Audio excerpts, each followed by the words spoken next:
প্রথমে যেটা করতে হবে আমাদের সেটা হচ্ছে ভয়েস ট্রেনিং। ভয়েস ট্রেনিংয়ের জন্য প্রথম যেটা করতে হবে সেটা হচ্ছে ব্রিদিং এক্সারসাইজ। ব্রিদিং এক্সারসাইজ মানে 4 সেকেন্ড আমরা ইনহেল করব, 4 সেকেন্ড ধরে প্রশ্বাসটা আস্তে আস্তে নেব, তারপর 4 সেকেন্ড হোল্ড করে রাখবো, নিয়েই ছেড়ে দেব না। তারপর 4 সেকেন্ড মানে যতক্ষণ ধরে নিচ্ছি ততক্ষণ ধরেই ছাড়বো। এটা একটা নাক এক্সচেঞ্জ করে করলে খুব ভালো হয়, কিন্তু সবার আগে নর্মাল প্র্যাকটিস করব।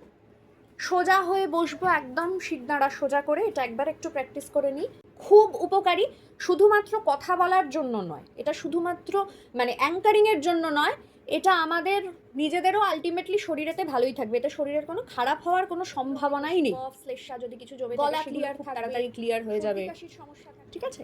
এটা করা খুব দরকার। আর একটা কি কারণে দরকার, এই যে আমাদের কথা বলতে গিয়ে বাকিটা আর বলতে পারলাম না, অনেক সময় হয় কিছু কথা একসাথে অনেকটা বলার প্রয়োজন হয়, প্রয়োজন বাদ দিয়ে বলছি না, প্রয়োজন হয় বেশ কিছুটা বলার, কিন্তু সেখানে দমের ঘাটতি হচ্ছে। সেই দমের ঘাটতিটা যাতে না হয় সেই জন্য আমরা এটা প্র্যাকটিস করব। এখন আপাতত 3 বার করি, চলো। রেডি? 2 3 4 এই কাউন্টে হয়, এই কাউন্টে আমরা ইনহেল করব, হোল্ড করব, এক্সহেল করব। রেডি? 1 2 3 স্টার্ট।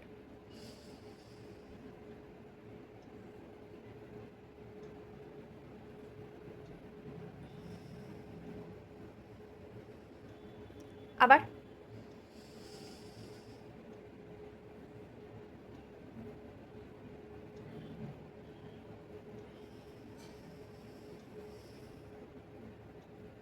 আবার